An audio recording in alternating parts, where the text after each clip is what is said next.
Jadi selamat siang, Assalamualaikum warahmatullahi wabarakatuh. Kali ini bagian matematika akan mengupas tentang siap UAS ujian akhir sekolah SD maupun KMI. Ya. Dan studi matematika seperti biasa akan kita siapkan beberapa soal spesial untuk para pejuang prestasi. Ya, para pejuang prestasi, kobarkan semangat untuk terus berlatih. Kejar prestasimu, raih mimpimu. Oke ya, slogan yang akan kita usung untuk persiapan UAS SBMI. Sip, langsung saja ke latihan soalnya. Ya. Oh ya, video kali ini dilengkapi pula dengan tryout sesuai pokok bahasan, yaitu 5 soal yang akan kita munculkan. Jadi soalnya nanti setipe dengan itu. Oke, yang akan kita taruh di link deskripsi. Oke, sip. Langsung saja ke pembahasannya. Soal pertama, nah, yaitu tentang mengurutkan pecahan. Ya, soal pertama, urutan pecahan dari yang terkecil menuju yang terbesar adalah berapa? Nah, soalnya ini cukup mudah. Kebetulan di sini yaitu pecahannya dalam bentuk pecahan desimal dan pecahan persen. Ya, tidak ada pecahan biasa, apalagi pecahan campuran juga tidak masukkan. Jadi kalau andai kata ada soal seperti ini, ya alhamdulillah gitu ya. Maka apa untuk mengurutkan pecahan, adik-adik, apa langkahnya harus kita jadikan dalam pecahan yang sama, yang seragam. Misalnya kalian jadikan pecahan desimal, ya semua jadikan desimal. Kalau jadikan pecahan biasa, semua jadikan pecahan biasa. Kalau jadikan persen juga semua jadikan persen. Harapannya apa? Agar mudah untuk mendeteksi mana yang paling kecil dan mana yang paling besar. Oke ya. Nah, kemudian pilihannya A tampak seperti ini, B seperti ini, C dan D yang sudah tampak seperti ini. Oke. Ayo kita kupas soal ini langsung saja ke pembahasannya. Soal ini, ya ini karena sudah disumbang misalnya ya, karena ini ada 2 pecahan desimal, berarti apa? Nah, kita arahkan saja ke pecahan desimal biar lebih mudah untuk mengurutkan mana yang terkecil, mana yang menuju yang terbesar. Ya, kita arahkan, kita jadikan pecahan sama, yaitu dalam bentuk pecahan desimal. Berarti apa? Kita ini ada sudah disumbang 2 bilangan yaitu 0,27 yang sudah dalam bentuk pecahan desimal dan juga 0,32 juga sudah dalam bentuk pecahan desimal. Oke ya, sip. Nah kalau begitu, ya, jadi lanjutannya maka apa? Di sini kalau begitu kita tinggal urutkan, kita sudah disumbang adanya 2 pecahan desimal. Berarti apa? Kita tidak perlu lagi untuk menyederhanakan lagi dalam bentuk pecahan desimal karena sudah desimal, kenapa harus kita dalam nyatakan dalam bentuk desimal lagi, ya berarti kan ini sudah beres gitu kan ya. Berarti kita tinggal mengubah bentuk pecahan persen ini ke dalam pecahan desimal. Ini kan ada 2 pecahan persen ya. Oke, ayo kita lanjutkan. Maka kalau 37% itu maknanya kan 37/100, berarti apa? Sama pula dengan 0,37 kalau itu dinyatakan dalam bentuk pecahan desimal ya. Ini kenapa? Karena ini per 100, berarti apa? Di belakang koma ada 2 angka. Nah, angkanya apa yang di belakang koma ini? Yaitu angka yang pembilang ini, yaitu 37. Sehingga 37% sama pula dengan 0,37. Kemudian yang keempat, yaitu tentang 30%. Nah, 30% berarti apa? Maknanya sama pula dengan 30/100. Itu kalau kita jadikan pecahan desimal, maka sama pula dengan apa? Ini karena per 100, ya, per 100, maka apa ya? Di belakang koma ada 2 angka. Angka belakang koma apa ya? Ini 30. Berarti apa? Jawabnya adalah 0,30. Maka kalau sudah dalam bentuk pecahan desimal semua, 1, 2 sudah desimal, 3 ini juga sudah desimal, yang keempat ini sudah desimal, maka kita tinggal sandingkan mana yang paling kecil. Nah, maka yang paling kecil adalah 0,27. Yang agak gedean dikit mana? 0,30. Yang agak gedean dikit lagi yang mana? 0,32. Kemudian yang paling besar berarti apa? 0,37. Nah, kalau kita sandingkan, maka tampaklah seperti ini. Nah, maka apa? 0,27 berarti tetap 0,27. 0,30 tadi dinyatakan dalam bentuk 30% berarti ini ya.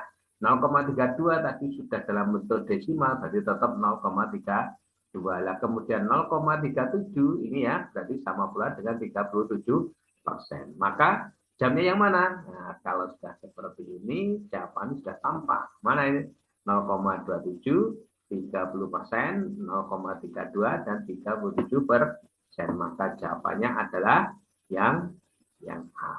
Oke ya, jadi saya pikir untuk soal seperti ini banyak sekali ada yang sudah oke gitu ya. Sip untuk ada berjuang prestasi kelas 6 ya, spesial kelas 6 biasanya ya. Namun kelas 4, kelas 5 pun juga boleh ya karena memang materi urutan pecahan seperti ini juga diajarkan mulai dari kelas 4, kelas 5, dan juga kelas 6. Oke, sip. Menuju ke soal yang kedua. Soal kedua, Adam bermain voli setiap 3 hari sekali dan Angga setiap 5 hari sekali. Jika pada tanggal 16 November 2022 mereka bermain voli bersama-sama untuk pertama kali, mereka akan bermain voli bersama-sama lagi untuk kedua kalinya pada tanggal berapa. Nah, ini ya. Nah, ini soalnya cukup sederhana artinya ya, untuk memancing kalian biasanya kalau misalnya untuk yang keempat kalinya, wah berarti ngitungnya harus lebih banyak lagi gitu ya. Nah, ini soalnya kebetulan untuk yang kedua kalinya. Nah, maka apa yang harus kita cari adik-adik? Pertama, untuk menghitung seperti ini yang perlu diingat adalah kaitannya dengan apa? Kelipatan persekutuan terkecil alias KPK ya KPK. Nah, kemudian selain KPK kalian juga harus tahu apa yaitu umur bulan. Umur bulan apa? November. Bulan November itu umurnya berapa hari? 30 hari. Nah, itu nanti yang akan mendasari khususnya untuk menghitung soal-soal yang berkaitan dengan kondisi yang seperti ini. Oke, ayo kita kupas ke pembahasannya saja langsung di situ ya. Kaitannya dengan KPK, kelipatan persekutuan terkecil. KPK dari apa? Nah, dari ini tadi si Adam kan setiap 3 hari sekali gitu ya. Nah, kalau Adam 3 hari sekali, lah kemudian si Angga setiap 5 hari sekali, ini tadi ya. Nah, ini 3 hari sekali, yang satunya 5 hari sekali, maka kita perlu tahu berapa sih kelipatan persekutuan terkecil dari 3 dan 5. Berapa KPK-nya? Nah, KPK-nya adalah, kalau yang ini harus sudah mahir sekali ya, KPK dari 3 dan 5 adalah 15. Ya, 15. Nah, kalau kalian sudah tahu KPK dari 3 dan 5 adalah 15, berarti apa? Kalian berikutnya harus juga sudah tahu berapa umur bulan November. Tadi sudah saya sebutkan, umur bulan November adalah 30 hari. Nah, maka apa? Kalau diawali tanggal 16 itu yang pertama kali mereka bermain voli bareng gitu ya, maka tanggal berapa untuk kedua kalinya? Nah, ini soalnya cukup sederhana. Ya, kalau 16 November berarti untuk yang kedua kalinya. Nah, ini kalau saya gambarkan tampaklah seperti ini. Ini 15 hari karena KPK-nya tadi 15. Kemudian tadi mereka bersama-sama untuk pertemuan pertama kali adalah pada tanggal 16. Nah, berarti setelah 15 hari nanti mereka akan bermain voli bersama lagi. Nah, ini kalau saya gambarkan tampak seperti ini si Adam, berarti 3 hari sekali. Nah, 3 hari, 3 hari, 3 hari. Si Angga, nah otomatis 5 hari sekali, 5 hari sekali, 5 hari sekali. Maka kalau mereka pertama kali pada tanggal 16 adalah di sini ya. Ini pada tanggal 16 ya, pertemuan pertama kali bareng mereka, maka mereka akan untuk yang kedua kalinya berarti pada tanggal berapa? Yang di sini. Nah, yang di sini. Berarti apa? Kalau begitu ini mulai dari tanggal 16, jatuh di sini pasti ini tanggal 30 untuk yang ke-15 harinya. Nah, maka kalau ini tanggal 30 berarti jatuh di sini tanggal berapa? Nah, kalau November tadi umurnya 30, berarti di sini nanti pasti tanggal 1. Satu apa? 1 Desember. Sehingga soal seperti ini jawabannya adalah 1 Desember 2022. Dan biasanya kemasan soal seperti ini biasanya bisa ditanyakan untuk yang ketiga kalinya, untuk yang keempat kalinya, dan seterusnya. Oke ya, nah, ini sebagai contoh gambarannya. Harapannya untuk mempermudah kalian memahami soal-soal yang seperti ini, yaitu topiknya tentang kelipatan persekutuan rezeki, alias manfaat alias kegunaan dari kelipatan persekutuan rezeki. Salah satunya adalah seperti ini, ya. Oke, sih, menuju ke soal yang ketiga. Jadi langsung ke soal yang ketiga. Hasil dari 23/5 kali 2,5 dibagi 75%. Nah, ini berarti artinya soal tentang apa? Perkalian bilangan pecahan, ya. Nah, ini ada adik harus memahami bagaimana cara mengalihkannya. Ingat ini ada adik, ini operasinya yang pertama adalah tentang perkalian, kemudian dilanjutkan dengan operasi tentang pembagian. Nah, kalau bentuknya seperti ini maka apa? Ya harus kita ikuti iramanya karena ini kedudukannya antara perkalian dan juga pembagian, kedudukannya adalah sama, sehingga pada dasarnya untuk mengerjakan soal seperti ini boleh kalian kerjakan dari depan ke belakang, boleh pula dari belakang ke depan ya. Namun akan lebih afdol ya, lebih baik dikerjakan dari depan ke belakang. Oke ya.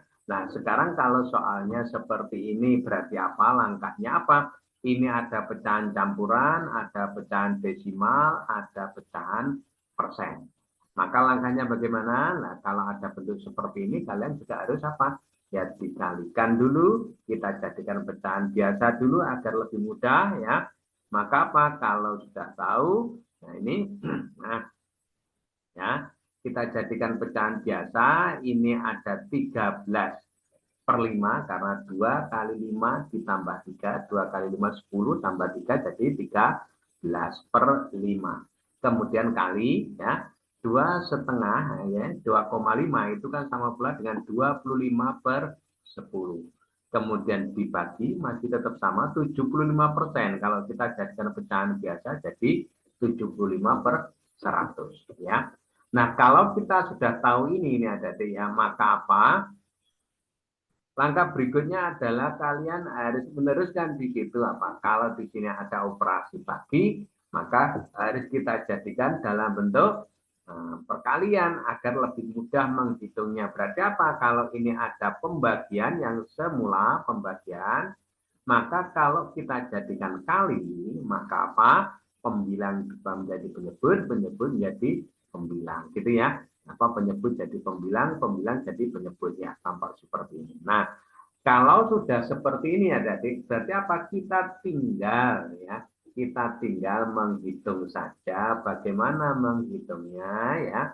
Ini tadi sama dengannya belum masuk ini. Nah, oke, akan sama dengan apa? Nah, ini ada angka-angka yang bagus kan ya. Ini ada 5 dengan 25. Nah, maksudnya apa? Kalau 25 dibagi 5 dapat berapa? Dapat 5. Nah, ini dapat 5. Nah, kemudian ada 100 dibagi 10. Dapat berapa? Dapat 10. Nah, gitu kan ya. Ini dapat 10. Nah, kalau ini sudah tahu, ingat ini ada lah, ini ada 75. Nah, ini 5 dengan 75 dapat berapa ini? Ting, nah ini ting, loh, dapat 15. Loh, kan gitu ya. Maka apa? Kalau 75 bagi 5 dapat 15. Nah, ini ada 10/15. Bagi 5 dapat berapa? Bagi 5 dapat 2. Bagi 5 dapat 3. Nah, ini maka apa? Kalau begitu hasil akhirnya tinggal 13 ini ya. 13 dikalikan 2. Nah, berapa 13 kali 2? Jamnya adalah tampak seperti ini. Nah, kalau begitu 26 per 3, karena 13 kali 2 tadi 26 per 3. Lah ini kalau kita jadikan bentuk pecahan campuran, maka hasilnya sama pula dengan berapa? Yaitu 8, 2 per 3. Gitu ya. Sehingga soal ini jamnya adalah yang B. Oke, saya yakin soal seperti ini ada banyak yang bisa. Namun demikian, ini saya ulas kembali tujuannya untuk mengingatkan kembali agar kalian terus berusaha, terus berlatih, berikhtiar menuju puncak prestasi. Oke, sip. Soal keempat. Soal keempat, sebuah bak mandi berbentuk kubus. Bak tersebut berisi penuh air dengan volume 729 liter. Tinggi bak mandi tersebut adalah berapa? Nah, ingat, ini tadi ada bak mandi diisi penuh air, ya, diisi penuh air, di mana bak mandinya berupa kubus, ya, berisi penuh air. Berarti apa? Otomatis volumenya air sama pula dengan volumenya kubus. Nah, ini sama ya. Maka apa? Loh, kalau begitu volume kubus adalah 729 liter. Nah, kalau itu satuannya dalam bentuk liter, maka kita harus mengubahnya dalam bentuk apa desi, dan nanti endingnya juga berupa senti, gitu kan ya. Maka yang perlu kita ingatkan dulu apa kaitannya dengan volume kubus. Nah, bagaimana volume kubus? Nah, tampaklah seperti ini. Dan misalkan panjang sisinya itu S, maka volume kubus adalah S pangkat 3, ya.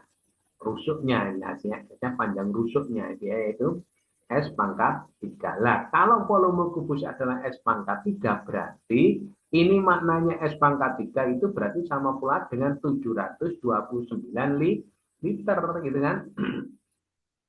Jadi S pangkat 3 ini sama pula dengan 729 liter. Tapi ingat bahwa 1 liter itu sama pula dengan 1 desimeter kubik. Nah, ini saya teruskan, ya.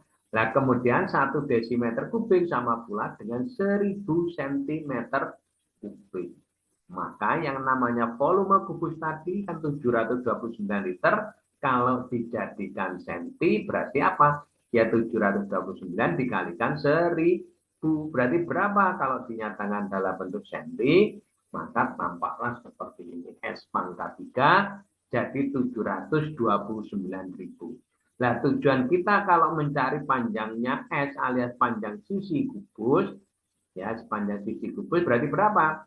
Nah, berarti akar dari 729.000 dengan bilangan pokok 3. Ketemu berapa? Nah, kalau kita hitung nanti 729 itu kan sama pula kalau diakar dengan bilangan pokok 3 kan jawabnya 9. Nah, kalau ini ada nolnya 3 berarti apa? Sama pula dengan 90, ya. Nah, sehingga kalau panjang sisi kubus tadi 90, sementara panjang seluruh sisi kubusnya kan sama ya. Maka apa? Panjang seluruh rusuknya itu sama. Maka kalau ditanyakan tinggi bak mandi, berarti kan sama pula dengan panjang rusuk kubus ini tadi, yaitu berapa? 90 cm. Sehingga untuk soal ini jawabannya adalah yang 90 alias yang Oke ya, Dedek. Jadi soal yang keempat, tadi kata kuncinya apa? Oh, bak mandi. Baknya berupa kubus, berisi penuh air. Maka apa? Oh, kalau begitu kita bisa menyimpulkan volume kubusnya sama pula dengan volume air. Lah, kata kunci berikutnya harus hafal dengan yang namanya ini satuan liter ya. Liter kalau dinyatakan dalam bentuk desi, jadi sama pula dengan 1 desi. Nah, 1 desi sama pula dengan 1000 cm kubik dan seterusnya. Akhirnya ketemu jawabannya yaitu 90. Sip. Nomor yang kelima.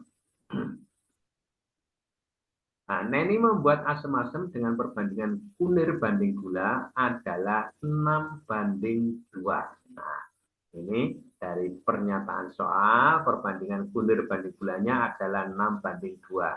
Alias boleh aku jadikan 3:1 juga boleh ya.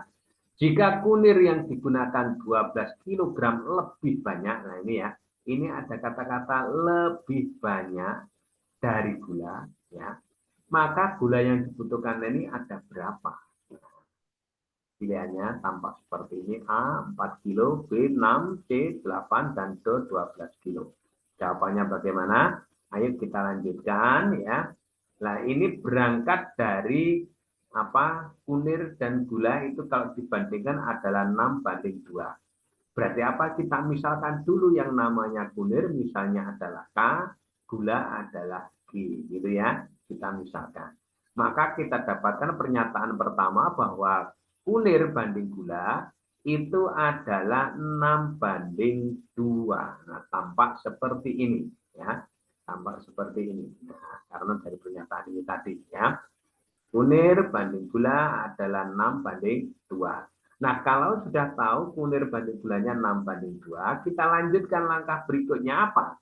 Jika kunir yang digunakan 12 kg lebih banyak dari gula, berarti kunir itu aslinya apa? Ya otomatis beratnya si gula ditambah 12 kilo, itu menjadi pernyataan kedua yang diketahui. Nah, jadi ya, K banding G tadi 6:2, sehingga dampaknya ini bisa juga seperti ini ya. Ya, maka K banding G sama pula dengan 3:1. Nah, kalau begitu K sama pula dengan apa? Ini kali bilang ke sini aja ya. Ini tadi berarti kalau ini tadi menerjemahkan ini tadi ada ya. Menerjemahkan yang ini kita jadikan ini gitu. Nah, tujuannya apa? Untuk menuju ke pernyataan yang kedua tadi ya. Kalau begitu kunirnya itu sama pula dengan 3 kalinya si gula. Nah, gitu ya. Kunirnya kalau begitu 3 kalinya si gula, alias jika kunir yang digunakan 12 kilo lebih banyak. Nah, ini menuju pernyataan kedua. Kalau kita sudah tahu dari uraian dari K banding G tadi 6:2, sehingga kita peroleh K itu sama dengan 3G, maka ke pernyataan kedua, kunir yang digunakan 12 kg lebih banyak dari gula. Berarti ini maknanya adalah ya, kunir sama dengan gula ditambah 12 kilo. Loh, kalau begitu dari makna ini ada bisa kita dapatkan. Nah, K-nya ini kunir tadi kan 3G. Nah, berarti apa? Kalau begitu kita bisa mendapatkan pernyataan seperti ini, bahwa kalau begitu K yang ini tadi kita ganti dengan 3G ini, jadilah seperti ini. Nah, akan sama dengan G ini ditambah 12. Nah, tambah 12. Nah, kalau G yang di ruas kanan kita geser ke ruas kiri, maka menjadi 3G dikurangi G, hasilnya adalah 2G. Sama dengan ruas kanan tetap, yaitu 12. Nah, kalau begitu berapa kaki? Nah, 2 kali berapa agar 12? Nah, jawabnya otomatis ya 12 dibagi 2. Kalau begitu komposisi gulanya adalah 6 kilogram. Nah, kalau gulanya 6 kilogram berarti kunirnya berapa kilogram? Ya 3 kalinya, ya 18 kilogram. Itu ya, Dede ya. Sehingga untuk soal ini, karena yang ditanyakan adalah maka gula yang dibutuhkan, ya gula yang dibutuhkan oleh Cina ini, jawabannya adalah 6 kilogram. Jawabannya adalah B. Ya, Dede ya. 5 soal sudah kita kupas ya. Nah, Dede, harapannya apa? Harapannya agar kalian semakin giat untuk berlatih, berikhtiar, sehingga kalian bisa sukses di ujian akhir sekolah kalian. Oke, terima kasih. Sukses untuk kita semua. Selamat siang. Assalamualaikum warahmatullahi wabarakatuh.